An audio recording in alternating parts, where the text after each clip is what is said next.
Breaking news Telangana జిల్లాలలో రైతులు ఆందోళన కొనసాగుతూనే ఉంది. రుణమాఫీ కోసం రుణమాఫీ కాలేదు అంటూ పలు జిల్లాలలో రైతులు నిరసనలు వ్యక్తం చేస్తున్నారు. జగిత్యాల జిల్లా అంబారిపేట రైతు వేదిక దగ్గర రైతులు ధర్నా చేస్తున్నారు. రుణమాఫీ కోసం అధికారుల చుట్టూ తిరగాల్సి వస్తోందని రైతులు ఆవేదన వ్యక్తం చేస్తున్నారు. అటు పాలకుర్తి నియోజకవర్గం దేవరొప్పల మండలం సింగరాజుపల్లి ఏపీజీవీబీ ముందు రైతులు ధర్నా చేశారు. రుణమాఫీ చేసి వెంటనే కొత్త రుణాలు ఇవ్వాలి అని డిమాండ్ చేస్తున్నారు రైతులు. ముఖ్యమంత్రి రేవంత్ కు ప్రభుత్వానికి వ్యతిరేకంగా నినాదాలు చేశారు రుణమాఫీ కాని రైతులు.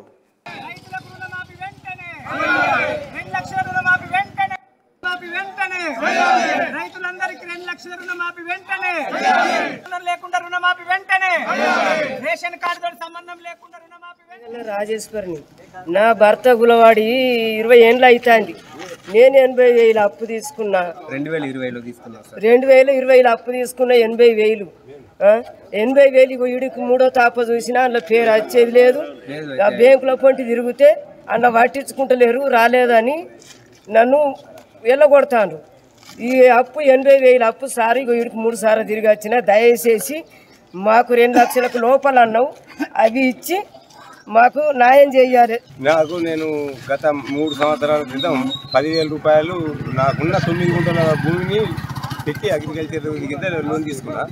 ఆ తీసుకున్న దానికి మధ్యలో ఈ రుణమాఫీ అనేది వస్తుంది అన్నాక నేను లోన్ కట్టలే. లోన్ కట్టకుండా నువ్వు ఆ ఇంట్రెస్ట్ కడితేనే నీకు లోన్ మాఫీ చేస్తాను, లేకుండా లేదని బ్యాంక్ వాళ్ళు అంటే ఆ 3,244 రూపాయలు ఇంట్రెస్ట్ కట్టి ఆ లోన్ అట్లనే ఉంచుకుంటే ఇప్పటికీ నాకు లోన్ మాఫీ కాలేదు.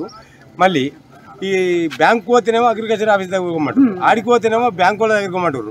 బ్యాంకు నుంచి స్టేట్మెంట్ తీసుకురమ్మంటారు. ఇక బ్యాంకు నుంచి స్టేట్మెంట్ కూడా తీసుకొచ్చిన ఆయనకు ఉన్నదాన్ని దాని కింద ఇక ఆ బ్యాంకు పాస్ పుస్తకం జిరాక్సు, ఈ ఆధార్ కార్డు అన్నీ సబ్మిట్ చేసినా వాళ్ళు ఇప్పటివరకు లేదు. అంటే వాళ్ళు ఇస్తానది 2 లక్షలు. ఈ 10,000కు ఇచ్చే నెల రోజులు అవుతుంది. ఈ నెల రోజుల నుంచి 10,000 దిక్కులేవు. ఈ 2 లక్షలు ఇస్తారంటే నానబెట్టినా చేస్తున్నట్టే కనబడుతుంది. ఈ 10,000 కోసం నేను ఇప్పటికి 15 రోజుల నుంచి తిరుగుతున్నా బ్యాంకుల చుట్టూ, ఆఫీసుల చుట్టూ. ఇంతకంటే ఎక్కువ తిరుగుడు ఏది లేకనే ఇప్పుడు మా నిరసన తెలియడానికి ఈరోజు వచ్చి ఇక్కడ మీకు అంటే మేము పడే కష్టం అన్ని ప్రజలకు తెలవాలి, ప్రభుత్వానికి తెలవాలి అనే దాని కింద మేము ఇక్కడ ఈ నిరసన తెలుపడానికి ఈరోజు వచ్చి ఇక్కడ ఈ వేదికను ఉపయోగించుకుంటాం.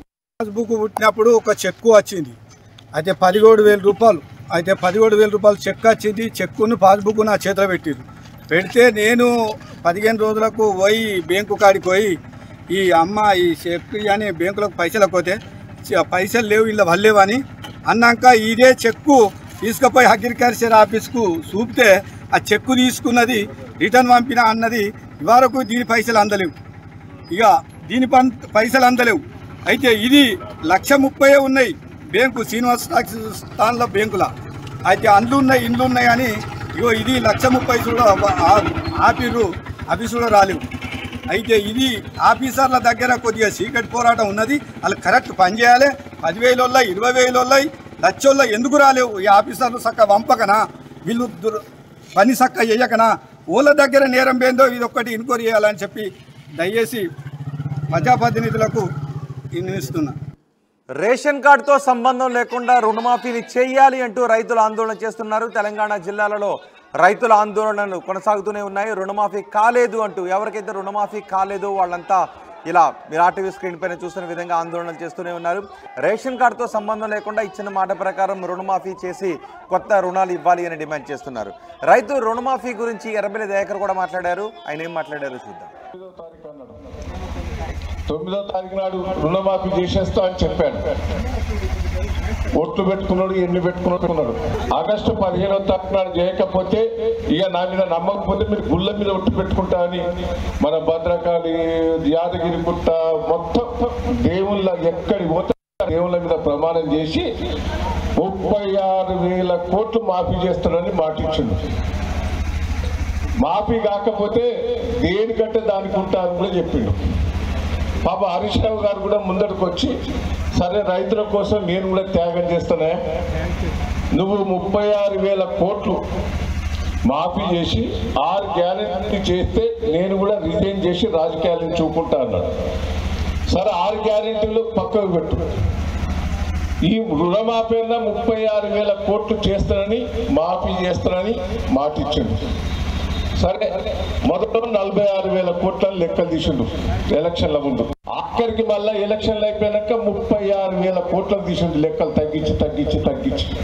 సరే, 36,000 కోట్లైనా వస్తే బాగానే ఉంటుందని మనం అందరం 36,000 కోట్ల నుంచి తీసేసి క్యాబినెట్ లో 33,000 కోట్లకు తగ్గించండు. మళ్ళీ క్యాబినెట్ మీటింగ్ లో మళ్ళా బడ్జెట్ లోపల 26 కోట్లు పెట్టిండు తగ్గించి. 26 కోట్లన్నా అయితే అని ఆశపడ్డాం. మళ్ళా ఆగస్టు 15వ తారీఖు నాడు ఖమ్మంలో మీటింగ్ పెట్టి మొత్తం రైతులందరూ క్లోజ్ చేసిన లెక్క తీస్తే 17,000 కోట్లే. అవన్నీ రైతు బంధు బాపతి అన్ని అటు మార్చు 17,000 కోట్లు రైతు బంధు అటు పెట్టేసి మాఫీ చేసినా అని సంబరాలు చేసుకున్నాడు. నువ్వు ఆగస్టు 15వ తారీఖు నాడు చేస్తున్నాని మొత్తం క్లోజ్ చేసినావని దుకాణం పెట్టి సంబరాలు చేసుకున్నవే. మరి ఈరోజు సగం మందికి కాలే. మళ్ళీ ఏమంటాడు ఆయనే, హరీష్ రావు రిజైన్ చేయని మళ్ళీ హరీష్ రావు నువ్వే మాఫీ చేస్తానని చెప్పి క్లోజ్ చేసినావు అని చెప్పి ఇప్పుడేమంటారు మళ్ళీ ఇంకా అక్కడక్కడ కొద్దిగా అక్కడిక్కడే మిగిలిపోయినాయి. అవి కూడా అప్లికేషన్లు చేసుకుంటా అంటే పాపం 2 లక్షలు దాటిన వాళ్ళ అంతా బ్యాంకులో చుట్టూ తిరిగి మిగతా అమౌంట్ కట్టారు. అది కట్టిన తర్వాత కూడా ఏం రెస్పాన్స్ లేదు.